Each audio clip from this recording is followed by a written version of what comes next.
Terima kasih Nazri. Assalamualaikum dan salam sejahtera. Jabatan Pendidikan Negeri Sabah JPNS bersiap sedia membantu pilihan raya umum Dewan Undangan Negeri Sabah PRU DUN Sabah ke-16 yang dijadual 26 September ini. Pengarahnya Dr. Mistri Nadin berkata seperti biasa bangunan sekolah akan digunakan sebagai pusat mengundi. Menurut Dr. Misrin, pihaknya akan menyediakan persekitaran sekolah yang selamat untuk petugas pilihan raya dan pengundi khususnya dalam mengurangkan risiko jangkitan COVID-19.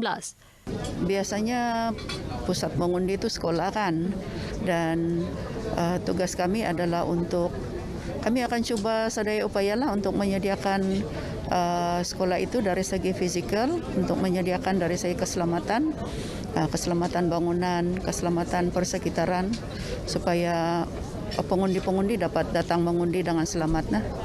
Beliau menyatakan demikian dalam sidang media selepas merasmikan Majlis Anugerah Kecemerlangan Akademik Mekar kali ke-8 di Likas. Dr. Misrin berkata perkara itu sudah dibincangkan dengan Suruhanjaya Pilihan Raya SPR. Bagaimanapun jumlah sekolah terlibat belum dapat dipastikan kerana terdapat 13 kawasan DUN baharu dalam pilihan raya kali ini.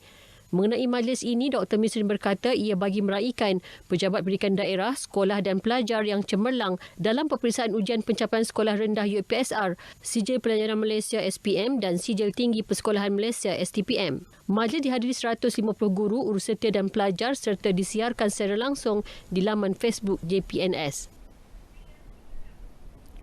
Seorang kanak-kanak lelaki berusia lingkungan 7 tahun maut selepas terjatuh dari tingkat 4 sebuah di kawasan bandaraya Kota Kinabalu malam tadi. Kejadian malang itu berlaku kira-kira 8.26 minit malam. Ketua Polis Daerah Kota Kinabalu SCP Habibi Majinji ketika dihubungi pemberita RTM berkata mangsa tinggal dan dijaga oleh neneknya yang berusia 52 tahun sejak 4 tahun lepas, manakala ibu bapa mangsa menyewa di rumah berasingan. Menurut SCP Habibi, siasatan awal mendapati ketika kejadian nenek mangsa berada di tandas sebelum mendengar jeritan jiran mengenai budak terjatuh. Identiti mangsa dikenal pasti oleh neneknya yang bergegas melihat kejadian itu dari beranda dapur. Mangsa disahkan meninggal dunia di tempat kejadian oleh pegawai perubatan Hospital Queen Elizabeth II.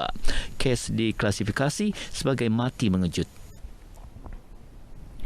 Usaha memupuk kesedaran orang ramai mengenai langkah-langkah pencegahan COVID-19 diperluas melalui program komuniti kesedaran pandemik COVID-19 dan kebersihan persekitaran melibatkan penghuni projek perumahan rakyat PPR di Sabah.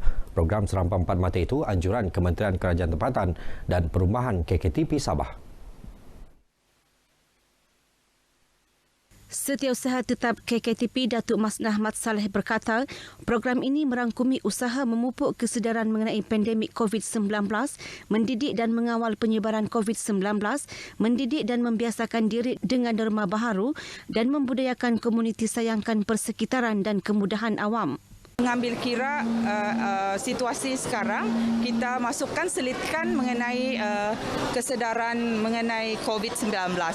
Tapi program komuniti ini khusus untuk komuniti menyayangi persekitaran mereka, menjaga kebersihan mereka.